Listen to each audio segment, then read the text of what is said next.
방주 두 가지가 공존하는 곳이라는 제목의 말씀을 함께 나누겠습니다.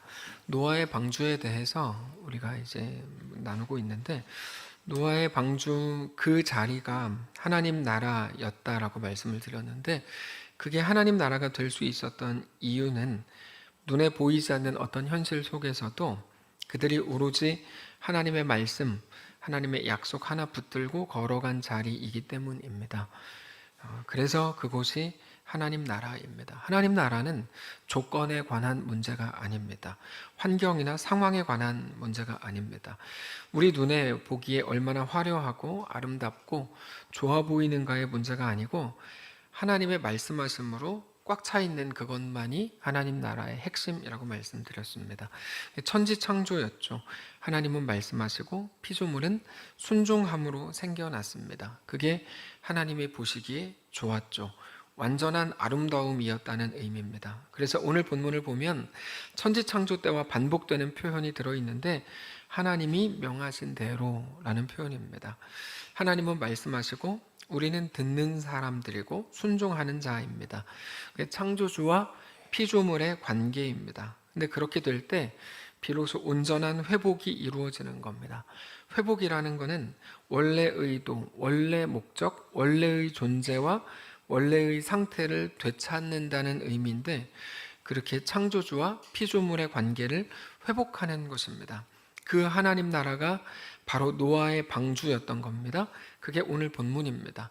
하나님께서 말씀하신 대로 노아의 식구들은 모두가 방주로 들어갔습니다. 근데 우리가 여기서 기억하셔야 되는 게 있는데, 그들이 홍수, 큰 비를 피하기 위해서 방주로 들어간 게 아니고 하나님의 말씀대로 행하기 위해서 방주로 들어간 겁니다. 이 두 개는 완전히 다른 말입니다. 어떻게 알 수 있는가 하면, 지난주에 살폈던 것처럼 그들이 방주에 들어가고 나서 일주일 동안이나 비가 오지 않았습니다. 햇빛이 날 때 방주로 들어갔던 거죠. 그래서 그들은 비를 피해서 방주에 들어간 게 아닙니다. 하나님께서 말씀하셨으니까 비 피해야 돼, 비 피할 수 있어, 방주로 가, 그런 게 아니고 하나님께서 말씀하셨기 때문에 말씀하신 것을 행하기 위해서 들어간 거라는 거죠. 그러고 보니까 홍수를 피한 결과를 얻은 겁니다. 예수 믿으면 복받아라는 말이 사실은 그래서 위험한 말입니다. 왜 그런가 하면, 우리가 예수를 믿는 이유가 마치 복받기 위해서인 것처럼 말씀하시는 거니까요. 그렇게 말씀하시면 안 됩니다. 우리 예수 믿어서 죽은 사람들이 얼마나 많은데요. 초대교회 성도들, 순교자들이 얼마나 많은데 마치 이 땅에서의 조금의 잘됨을 복인 것처럼 호도하십니까? 그거는 기독교를 모독하는 말입니다. 기독교 신앙은 그렇지 않습니다. 예수 믿어서 힘들고 죽은 사람들도 많습니다. 예수 믿으면 잘 되고 막 모든 게 막 다 편안해지고 막 엘리베이터 타고 이런 차원이 아니라는 겁니다. 우리는 하나님의 말씀이 옳고 우리에게 유익하기 때문에 하나님의 말씀을 듣는 게 아닙니다. 오직 하나님은 창조주이시고 우리는 피조물이기 때문에 그 말씀 앞에 엎드리는 것이죠. 완전히 다른 겁니다. 하나님은 우리 왕이고 우리 창조주요 아버지요 주인이라는 말이 바로 그런 의미입니다. 지금 당장은 하나님의 요구가 너무 못마땅해 보이고 말도 안 되는 것처럼 들려도, 그래도 우리는 하나님 말씀 앞에 순종할 작정입니다. 그러니까 순종이라는 말을 쓰죠. 순종이 뭔데요? 하나님의 뜻 앞에서 내 뜻을 꺾어내는 거잖아요. 그러니까 순종이라는 말을 쓰는 거예요. 내 뜻과 하나님의 뜻이 맞지 않아요. 아무리 생각해도 하나님이 틀린 것 같아요. 그래도 우리는 하나님의 하나님 되심, 왕 되심, 창조주 되심, 나의 아버지 되심과 나의 주인 되심을 믿기 때문에 그 말씀 앞에 엎드리고 순종하는 거죠. 완전히 차원이 다른 거예요. 예수 믿어서 이 땅에서 잘 되고 복 받는다? 그렇게 접근하시면 기독교 신앙을 죽었다 깨나도 못합니다. 절대 할 수가 없습니다. 기독교 신앙은 그런 게 아니기 때문입니다. 그래서 거기에는 세상적 계산이 들어가 있지 않고 오직 하나님과 우리의 온전한 관계에만 존재합니다. 하나님은 창조주, 우리는 피조물이죠. 그래서 우리의 순종을 통해서 늘 하나님과 우리의 관계가 확인이 됩니다. 내가 순종하니까 그래서 내가 피조물이구나가 되는 거죠. 그게 노아였습니다. 13절을 보시면 곧 그날에 노아와 그의 아들 셈, 함, 야벳과 노아의 아내와 세 며느리가 다 방주로 들어갔다고 되어 있는데 그들이 하나님의 말씀대로 행했던 그것이 바로 하나님 나라였던 겁니다. 그렇게 그곳에서 하나님 나라가 이루어지고 있었던 거죠. 비가 일주일 동안이나 안 오는데요. 방주에 들어가도 하나님 나라죠. 하나님께서 가라 그러니까 간 거잖아요. 그게 하나님 나라예요. 거기에는 노아와 그의 가족들뿐만 아니라 모든 짐승들, 땅에 기는 모든 것과 새들, 그렇게 생명의 기운이 있는 육체가 노아에게 와서 방주 안으로 들어갔답니다. 14절입니다. 그들과 모든 들짐승이 그 종류대로, 모든 가축이 그 종류대로, 땅에 기는 모든 것이 그 종류대로, 모든 새가 그 종류대로, 무릇 생명의 기운이 있는 육체가 둘씩 노아에게 나와 방주로 들어갔다 돼 있는데 그 모든 생물들 역시 노아의 방주에 들어간 이유는 하나님의 말씀대로 행하기 위해서였습니다. 걔네가 그 동물 짐승들이 앞으로 어떤 일이 일어날지 예지 능력이 있어서 비를 피하려고 온 게 아니고 자기들의 유익 때문에 온 것도 아니었어요. 예지 능력 때문이었다면 모든 동물들이 몰려들었어야죠. 근데 하나님이 부르신 동물들만 노아에게 왔죠. 오직 하나님께서 말씀하셨기 때문입니다. 그래서 거기가 하나님 나라라는 거야. 하나님 나라. 아파트, 좋은 아파트 가면 여기가 천국인가 봐 라고 헛된 소리를 이제 우리는 멈춰야 되는 이유가 여기 있는 거예요. 너무나 아름다운 무언가를 보면서 여기가 천국인가 봐, 이거 완전히 헛된 소리입니다. 하나님 나라는 그런 차원의 것이 아니고 하나님으로 꽉 차 있는 거거든요. 그래서 오늘 본문이 이렇게 표현해요. 16절, 들어간 것들은 모든 것의 암수라 하나님이 그에게 명하신 대로, 이렇게 되어 있죠. 그래서 하나님 나라인 겁니다. 하나님이 그에게 명하신 대로, 그게 창조뿐 아니라 노아의 방주에서도 가장 중요한 고백이 되는 겁니다. 그렇게 오직 말씀에 순종했던 무리가 모여서 비로소 노아의 방주를 완성했죠. 노아의 방주를. 그래서 그곳이 하나님 나라. 그렇게 하나님께서 오늘 우리를 부르신 겁니다. 우리를 모이게 하시고 묶이게 하실 때 하나님이 원하셨던 마음은 딱 하나입니다. 하나님이 그에게 명하신 대로가 우리의 매일의 주제가 되어야 하는 거죠. 어느 자리에서요? 우리의 삶의 현실의 자리에서죠. 예수 잘 믿으면 내 현실이 좋게 변해, 이렇게 말하시면 안 됩니다. 왜냐하면 하나님은 우리 현실로 우리를 부르시고 보내신 건데요. 그래서 우리가 하나님이 나에게 명하신 대로가 우리의 매일의 주제가 되어야 되는 거죠. 그게 산속이든 숲속이든 아니면 방주속이든 하나님께서 우리에게 그것을 회복하라고 말씀하시는 중입니다. 그게 오늘의 말씀입니다. 물론 세상의 가치관과 세상의 삶에 익숙한 우리들로서는 너무 어려운 일이죠. 우리는 이 세상 나라에 너무 익숙합니다. 세상 나라는 오로지 자기 자신을 위해 살라고 말하고 너 그게 잘하는 거야 라고 가르치고 눈에 보이는 게 전부라고 말하죠. 그래서 그리스도인인 우리가 하나님 나라를 이 땅에서 살아내기란 너무 어렵습니다. 그래서 우리 예수님께서 제자도 예수를 따르는 사람들, 하나님 나라의 온전한 백성의 삶에 대해서 이렇게 소개하셨어요. 누가복음 9장 23절입니다. 또 무리에게 이르시되 아무든지 나를 따라오려거든 자기를 부인하고 날마다 제 십자가를 지고 나를 따를 것이니라. 이 부분에 대해서 전에도 한번 말씀을 드린 적이 있는데 자기를 부인한다는 것은 어떤 열심이나 헌신이나 희생에 관한 말이 아닙니다. 자기를 부인한다는 말은 자기를 위해 만들어 왔던 모든 것을 부인하라는 말입니다. 자기를 위해 만들던 모든 것, 그것만 가지면 내가 안정을 이룰 것 같고 이것만 이루면 다 될 것 같다고 생각하는 모든 것, 그거를 위해 사기치신 거고 그거를 위해 순간적인 거짓말을 한 거고 그거를 위해 다른 사람을 뒤에서 욕하고 끌어내리려고 했던 건데 사실 이 모든 것들은 자기의 영광과 명예와 심지어 생존에 관한 문제였거든요. 근데 그 모든 것들을 부인하라는 거죠. 부인하라는 말은 거기에 이제 매이지 말라는 겁니다.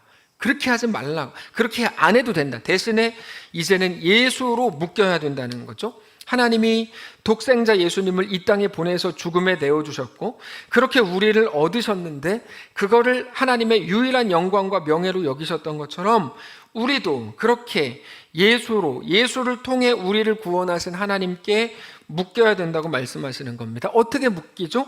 오직 하나님이 먹이고 입히고 살리시는 분이고 내 영광과 명예와 내 생존이 오직 하나님께 있다는 것을 믿는 겁니다. 그게 자기를 부인하고 십자가를 지고 주를 따르는 겁니다. 그게 제자도, 제자의 길이라고 말씀하시는 겁니다. 이 땅에 살지만 이 땅에 속하지 않은 자로 하나님께 속하고 예수께 속한 자로 사는 거죠. 그 모임을 뭐라고 부르냐면 교회라고 부르는 거예요. 사실 교회는 예배당이 아니죠. 여기는 예배당이 맞습니다. 여기는 성전이거나 교회가 아니고 정확히 말하면 예배당, 교회당까지죠. 여기는 교회는 우리들입니다. 성경적으로 교회는 우리들입니다. 우리의 이 모임을 교회라고 하는데 교회는 어제 이제 아침 경건회 때 말씀을 드렸지만 교회는 한자어를 옮겨온 겁니다. 그래서 가르칠 교, 모일 회인데 영어에서는 교회를 한국어 교회로 쓰지는 않습니다. 영어에선 교회를 처치라고 하는데 이 말은 헬라어 퀴리아코스에서 온 말인데 이거의 원래 뜻은 주님께 속한다 이런 뜻입니다. 그러니까 이제 가르칠교 모일 회랑은 전혀 다른 의미로 씁니다. 영어 성경에서는 주님께 속한다. 그래서 신약에서 교회를 우리가 아실 거예요. 에클레시아라는 말 많이 들어보셨죠? 그건 밖으로 불렀다 이런 말이거든요. 밖으로 불렀다. 근데 에클레시아와 거의 같은 의미가 구약 성경을 가면 출애굽입니다. 출애굽 잘 아시죠? 엑소더스죠. 에크와 호도스가 합친 말이라고 말씀드렸죠. 모든 사람들이 다니는 길에서 그 밖으로 나온 거를 말하는 겁니다. 그게 출애굽입니다. 엑소더스. 그렇게 세상이 아닌 예수께 속한 자들이라는 말입니다. 그래서 출애굽과 같은 뜻이에요. 교회는 같은 뜻이에요. 에클레시아 같은 뜻이고 철초에 같은 뜻인데 그래서 성도를 그리스도인이라고 부르는 거예요. 네, 그게 교회고 제자이고 하나님의 백성이라는 말이죠. 그래서 세상이 하는 것처럼 모두가 자기 나라를 살아가고 자기를 위해 자기 나라를 여기서 말하는 자기 나라는 대한민국을 말하는 게 아니고 자기 자신을 위해 자기를 더 견고하게 만들어가는 중이라면 그건 정말 그리스도인들이 할 일이 아닙니다. 그건 잘못 알고 계시는 거예요. 우리는 그렇게 살라고 부르심을 받지 않았습니다. 우리는 하나님 나라로 하나님 나라가 되라고 부르심을 받았다는 사실을 기억하셔야 됩니다. 자, 그렇게 홍수가 시작됐어요. 지금 시대에도 온도가 1도 올라서 북극의 얼음이 조금만 녹아도 물에 잠기는 나라들을 나온다고 해서 우린 다음 주부터 넥타이 없는 계절을 하기로 했습니다. 근데 오늘 본문에서는 땅에서 물이 올라오고 하늘에서도 비가 내렸기 때문에 얼마 지나지 않아서 온 세상이 물에 잠겼죠. 높은 산들도 다 잠겼어요. 17절입니다. 홍수가 땅에 40일 동안 계속된지라 물이 많아져 방주가 땅에서 올라왔고 물이 더 많아져 땅에 넘침에 방주가 물 위에 떠다녔으며 물이 땅에 더욱 넘침에 천하의 높은 산이 다 잠겼더니 물이 불어서 15규빗이나 오르니 산들이 잠긴지라. 1규빗이 45cm 정도 됩니다.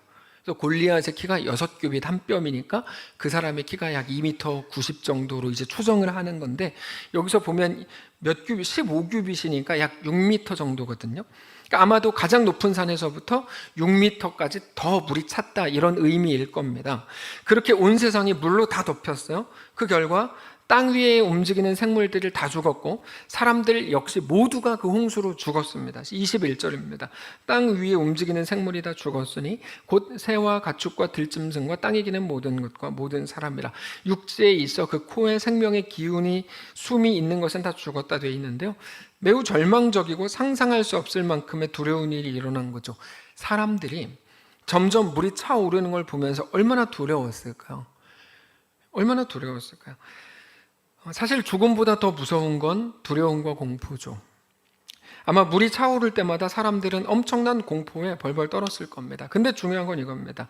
온 세상이 죄의 결과로 큰 두려움 속에 살아갈 때 노아와 그의 가족들은 방주 안에서 안전했다는 사실이죠. 23절입니다.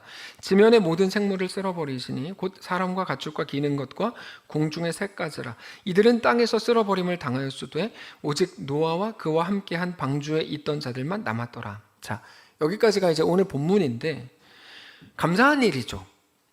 감사한 일이죠, 뭐 사실은. 근데 감사하기만 한 일인가요? 네, 다 죽었어요, 사람들. 우리 가족만 살아남았다고요. 그 감사가 그렇게 됩니까? 저는 이 말씀을 보는데 감사한데 이게 감사 안 한 건 아니잖아요. 감사한데 감사하기만 한 건가? 이런 생각이 들었어요, 개인적으로. 모두가 죽어나가는 그때 그들은 살아남았으니까. 자, 여러분, 신앙에서 가장 중요한 게 뭐라고 말씀드렸습니까? 정황과 시대라고 말씀드렸죠. 정황과 시대와 상황입니다. 하나님은 우리를 그 정황으로 부르신 거기 때문입니다. 그래서 그냥 어떤 한 사람이 A라는 일을 했다가 중요한 게 아니고 그가 어떤 정황, 어떤 시대, 어떤 상황에서 그런 일을 했다가 중요한 겁니다. 그래서 드라마를 우리가 잘 봐야 된다고 말씀드렸죠. 드라마를 볼 때 정황과 배경과 상황이 중요합니다. 그냥 어떤 일이 있었대, 줄거리는 어떻대라고 유튜브를 보고 얘기하는 건 초초초하수죠. 그 드라마 어떤 내용이야? 뭐 내용만 쭉 줄거리 얘기하는 건 그냥 하수죠. 고수는 어떻게 합니까? 그는 어떤 대사를 했지. 이렇게 나와야 된다고 말씀드렸잖아요. 이제 드라마 고수들의 대화인데, 자, 같은 일을 했어도 시대에 따라 다른 거죠. 노아가 살았던 시대는 생각해 보시면 모두가 자기 나라를 세우려고 혈안이 돼 있었던 시대입니다. 노아는 그 시대 속을 하나님께 순종하는 자로 살았기 때문에 그가 의인이었던 겁니다. 시대와 정황 속에서 한 성도가 어떤 결정, 어떤 삶을 살았는지가 중요한 문제가 되는 겁니다. 기도 열심히 해서 편안하게 살았다가 자랑이 되는 건 정말 그거는 기독교적이진 건 아닙니다.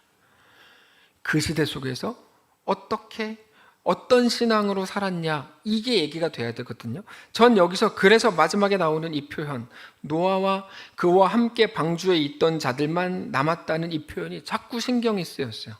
자꾸만. 좋았을까요? 감사했을까요? 당연히 좋고 감사하죠. 근데 조금만 생각해 보면 노아가 얼마나 외로웠을까? 전 이런 생각이 들었어요. 노아가 방주와 관련된 모든 일에 대해서 노아는 수십 년 동안 계속 외로웠어요. 하나님이 노아에게 말씀하셨어요. 야, 방주 지어라. 그렇게 따라가려고 하다 보니까 다른 사람들에게 대해 이제 외로워지는 거죠. 신앙이 보이는 대로가 아니라 믿음으로 행하는 것이다라는 말 자체에 굉장히 큰 외로움이 들어있지 않습니까? 보이는 대로 가면 누구나 다 가는 길인데 우리는 믿음으로 가니까 말이 안 통하고 외롭죠. 그때부터 모두가 보이는 대로 살아가는 그때 노아와 그의 식구들만 믿음으로 행한 거라면 여러분 그런 거 해보셨어요? 얼마나 말이 안 통하면 대화가 얼마나 안 통하냐고요. 학교에서 30명의 학생들 친구들이 있는데 그 중에 나 혼자 예수 믿어요. 그런 거 해보셨어요? 얼마나 외로워요 그게. 모르시는구나. 그런 건 잘. 엄청 외로워요. 엄청. 군대에서 뭐 내무반에 뭐 몇 이렇게 쭉 있는데 몇십 명 있는데 그 중에 나 혼자 예수 믿어. 예를 들면 그런 거 해보셨어요? 엄청 외롭다고. 엄청 외로워요. 말이 안 통하니까. 네. 방주를 만들 때 엄청 외로웠을 겁니다. 방주에 오를 때 방주 안에 들어가 있던 일주일 동안 사람들의 조롱과 비웃음이 얼마나 심했겠습니까? 노아는 얼마나 외로웠을까 이런 생각이 드는 거죠. 예수님께서 구원에 대해서 비유로 넓은 문과 좁은 문을 말씀하시는데 정확히 이렇게 표현하세요. 마태복음 7장 13절입니다. 좁은 문으로 들어가라. 멸망으로 인도하는 문은 크고 그 길이 넓어 그리로 들어가는 자가 많은데 외롭지 않잖아요. 근데 생명으로 인도하는 문은 좁고 길이 협착하여 찾는 자가 적어요. 외롭죠. 여러분, 가장 큰 구분은 넓은 길, 좁은 길 뭐 이런 거겠지만 현실적으로는 외로움이 가장 큰 차이입니다. 외로움이 가장 큰 차이예요. 넓은 문으로 들어가는 사람은 그렇게 사람들이 많아서 모두가 동의해주고 인정해주고 막 칭찬하고 막 야 같이 가자 막 이렇게 하는데 좁은 문으로 들어가는 사람은 너무 적어서 외롭고 모두의 동의를 못 받고 인정을 받지 못하는 길이라는 거죠. 그게 가장 큰 차이입니다. 그게 오늘 본문의 노아와 그의 가족들이죠. 60일 지정 생존자라는 넷플릭스 드라마를 보면 테러로 갑작스럽게 대통령 권한대행이 된 주인공이 이렇게 말합니다. 전 대통령께서도 이렇게 임기 내내 외롭고 힘들어 하셨습니까? 그러니까 권한 대행이 돼가지고 대통령 권한 대행이 돼서 이것저것 막 해야 되는데 그게 너무 외롭고 힘들다는 거야, 본인이. 예. 근데 제가 그 극 중에서 그 사람을 보니까 너무너무 외롭고 힘들어 보여요. 제가 볼 때도. 모든 일에 맞서야 되는데 뭔가 합시다 그러면 청와대 뭐 비서진들이 뭐 이건 안 됩니다. 막 계속 안 된다고만 말만 하고 야당이 어떻고 여론이 어떻고 합참의장이 또 막 반대하고 그래서 마치 링 위에 피투성이가 돼서 혼자 서 있는 것처럼 느껴진대요, 본인이. 그럴 것 같아요. 그 드라마를 보면서 제가 계속 했던 생각은 근데 왜 자꾸 대통령을 하려고 그러지? 저는 모르겠어요. 저는 아직 머리가 나빠가지고 이해가 안 되는데 저는 이해가 하여튼 안 돼요. 왜 자꾸 하려고 그러지, 대통령을? 그게 현실입니다. 어떤 말만 해도 욕먹고, 뭐 여당, 야당 다 상관없이, 앉아만 있어도 욕먹고, 존재만으로 욕을 먹는데, 제가 볼 때, 왜 자꾸 하려고 그러지? 근데 가만히 생각해 보니까 대통령까지 갈 것도 없어요. 학교의 회장만 돼도 그렇게 외롭고 힘든 것 같아요. 학교 회장만 돼도. 뭔가 자꾸 막 얘기만 하면 부딪혀야 되고, 뭐 반대하고. 그러고 보니까 목회자가 너무 외로워요. 전 진지해요. 자, 근데 목회자 너무 외로워요. 네. 예전에 김영락 청년이 책을 하나 읽었는데 책 제목이 우리 목사님은 내가 지킨다. 제가 볼 때 제목만 읽은 게 분명해요, 그 친구는. 근데 합리적인 추론이에요. 근데 그래서 저한테 바로 연락을 했어요. 목사님은 제가 지킵니다. 이렇게 연락을 했어요. 제가 그렇게 힘이 되고 위로가 되더라고요. 그래서 제가 지금까지도 영락이한테 잘해주는 이유가 그것 때문이에요. 다른 거 하나도 없어요. 뭐 몇 개 있어요. 근데 어쨌든 그것 때문이에요. 제 아내가 그걸 알기 때문에 저한테 잘해줘요. 근데 생각해 보니까 제 아내도 너무 외로워요. 너무 외로워요. 엄마와 아내라는 자리가 얼마나 외롭습니까? 다 해보셨잖아요. 박동원 선생님은 고개를 왜 끄덕이시는지 모르겠는데 엄마와 아내라는 자리가 얼마나 외롭습니까? 애들은 엄마가 해준 것도 모르고 대들고 싸가지 없이 엄마가 뭐를 알아. 저희 집은 그런 말 안 합니다. 저희 집은 그런 말 한 번도 안 합니다. 혼자 고생하는 것처럼 느껴지죠. 근데 아빠와 남편도 물론 덜 외롭지만 조금 외롭고 힘들죠. 아이들도 너무 외로워요. 근데 제가 뭐 억지로 가는 게 아니에요. 제 아이가 오퀴즈에 우리 교회에 아주 그냥 좋은 프로그램 오퀴즈라고 있거든요. 유튜브 프로그램이에요. 오퀴즈에 나와서 했던 말이 자꾸 생각나요. 그 아이가 둘째 아이인데 질문이 이랬어요. 둘째로 사는 게 어때요? 그랬더니 그 아이가 너무 힘들대요. 둘째로 사는 거 너무 힘들어요. 첫째는 어떨 것 같아요? 첫째는 너무 멋져요. 뭐가 그렇게 멋져요? 엄마 아빠가 일도 막 시켜줘요. 쓰레기 갖다 버리라 그러고 막 이런 것도 애가 너무 부러운 거예요. 몰랐어요. 이제부터 둘째 일 시켜야지. 근데 하여튼 막 그것도 좋아 보이는 거예요. 동생은 어떨 것 같아요? 동생은 막내는 너무 좋아 보여요. 막 사랑받는다고 느끼니까. 근데 둘째는 너무 힘들대요. 전 세상의 모든 둘째들을 축복하고 사랑합니다. 여러분 모든 둘째들 손 한번 들어보세요. 어떤 분들이 둘째인가? 승식이는 막내 아닌가? 그래서 둘째이면서 막내인 사람 말고 찐 둘째만 말한 거예요. 승식이 손 들지 마세요. 자, 근데 중요한 건 그거죠. 그러고 보니까 우리 모두가 다 외로운 거예요. 그게 우리 인생이죠.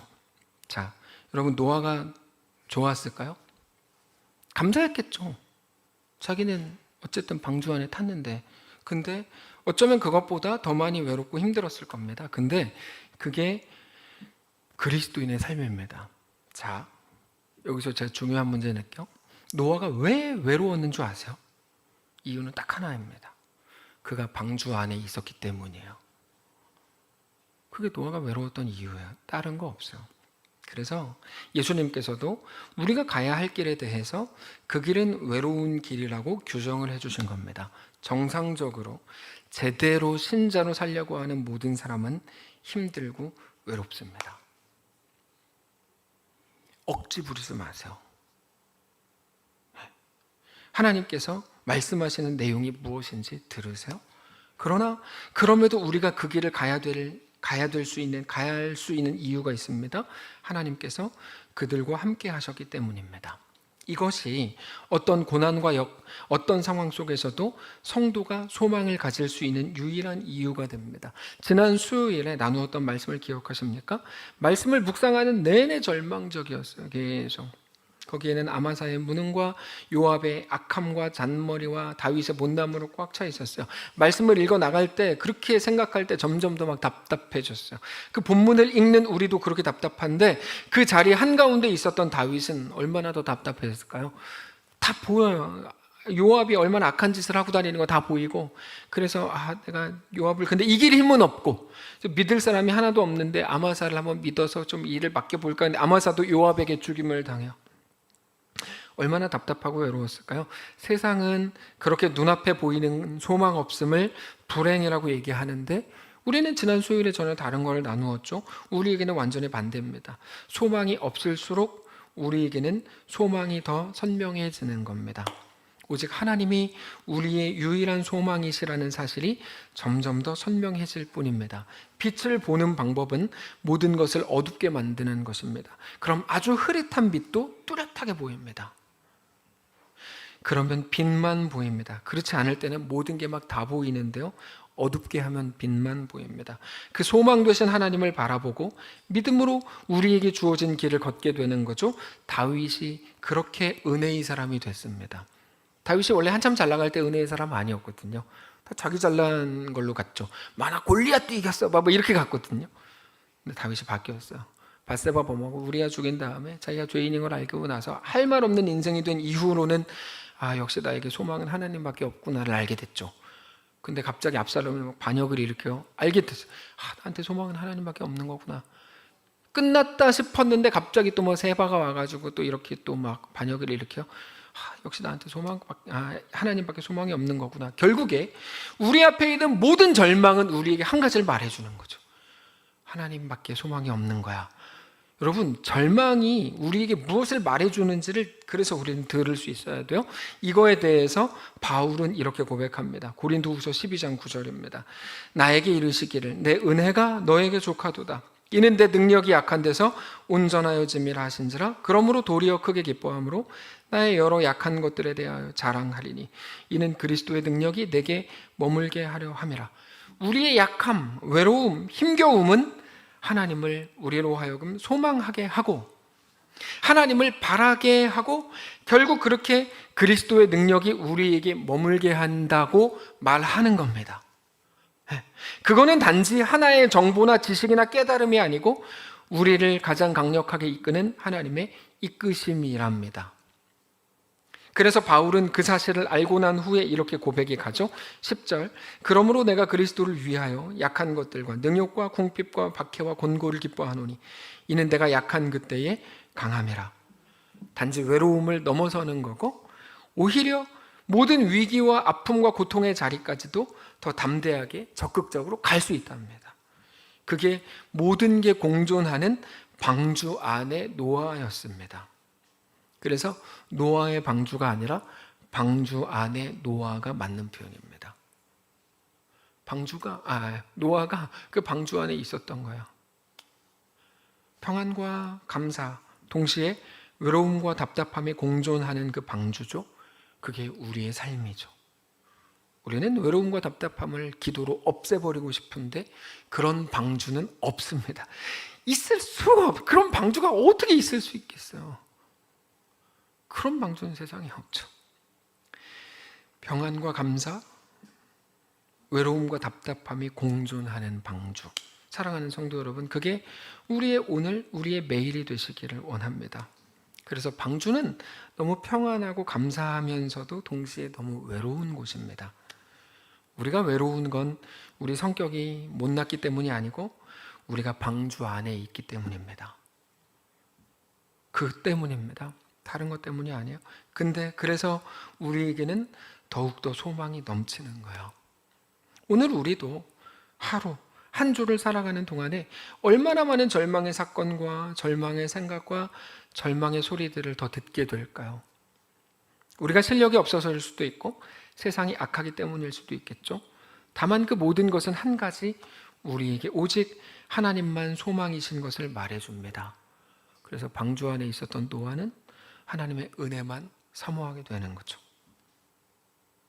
오늘 우리의 모든 삶의 영역에서 이루어질 우리의 삶과 사역 속에 하나님의 그 놀라운 은혜가 있게 되시기를 정말 원합니다. 그렇게 외로움과 감사가 공존하는 그 자리, 그 순간에도 오직 하나님으로 인해서 진정한 소망과 회복이 시작되는 날 되시기를 주님 이름으로 축복합니다.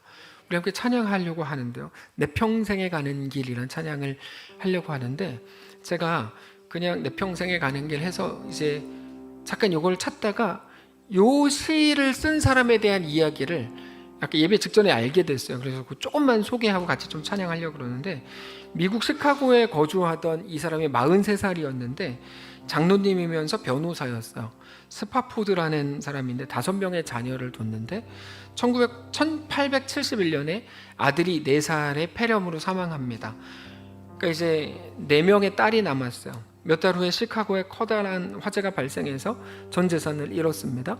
그리고 나서 2년 후에 1873년에 이제 병든 아내와 남은 4딸랑 함께 유럽 여행을 하자. 그래서 이제 프랑스의 호화 여객선을 이제 승선하려고 하는데 뭐 화재 사건 때문에 무디 교회의 재건 때문에 이분이 중요한 역할을 하고 있어서 가족들만 먼저 유럽으로 보내고 자기는 이제 잠깐 이제 남아 있었던 거예요. 근데 가족들이 타고 가던 배가 영국의 배랑 충돌을 했대요. 거기서 226명의 사망자가 발생합니다. 많은 사람이 죽고 몇 명이 살아남았는데 아내가 살아남은 거예요. 예. 근데 감사하게 아내는 살았지만 같이 있었던 4딸은 다 죽었습니다. 안전함에 대해 감사하지만 외로웠던 방주 안의 노아와 같은 거죠. 그 소식을 듣고 덤덤하게 아내를 만나기 위해서 유럽으로 이제 배를 타고 가는데 마침 4딸이 죽은 비극적인 사고 지역을 지나가게 됐답니다. 그때 하나님이 주시는 마음이 너무 강하더래요. 너무 강하더래요. 어쩌면 모든 것을 잃고 큰 슬픔 속에 있었지만 하나님이 주시는 영원하고도 사탄이 범접할 수 없는 평안을 하나님이 그 순간 그 자리에서 주시더래요. 그래서 갑판에 앉아서 지은 시가 내 평생에 가는 길이랍니다. 어떤 가사인지 우리 함께 찬양하면서 그게 방주 안에 노아이고 방주 안에 있는 우리 그리스도인들인데 같은 고백으로 하나님 앞에 고백하겠습니다.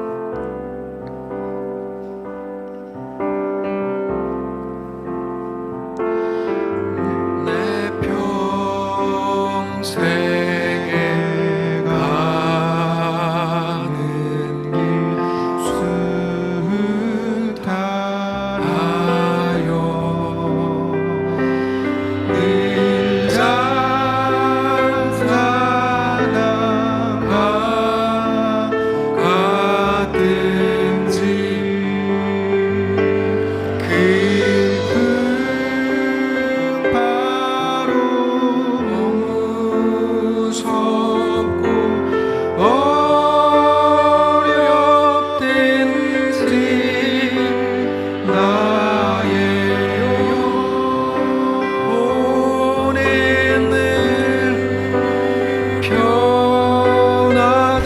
다시 한번 합시다. 내 평생에 가는 길 순탄하여 늘 잔잔한 강 가든지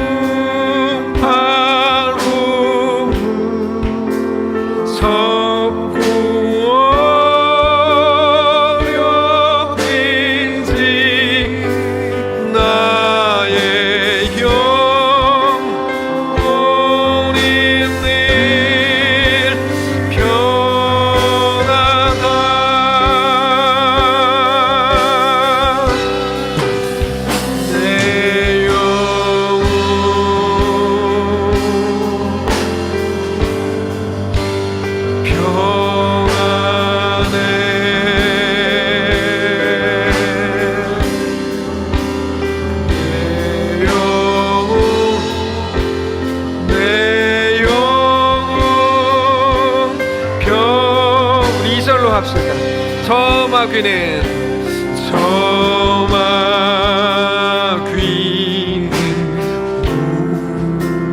우리를 삼키려고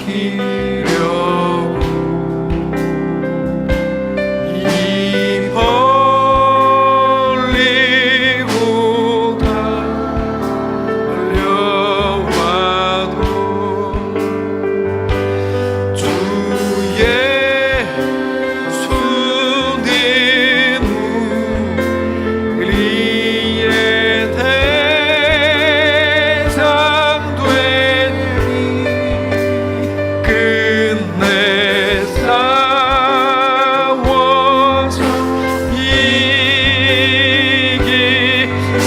기도합니다. 내 지은 죄, 내 지은 죄 주 홍빛 같더라도 주 예수께 다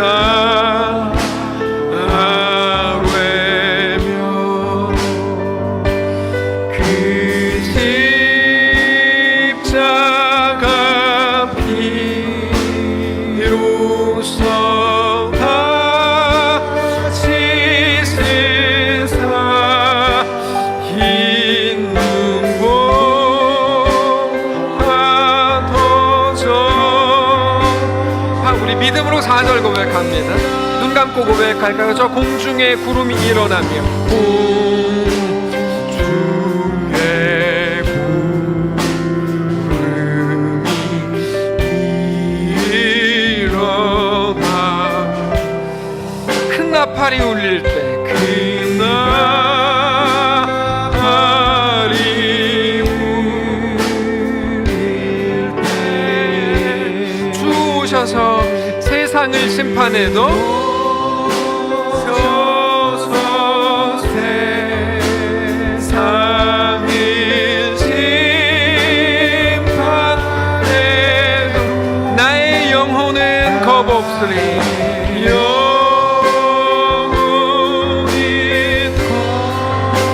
없으리 내 영혼 평안해. 내 영혼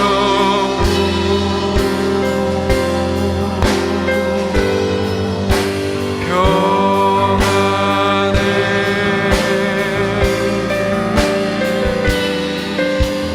내 영혼 내 영혼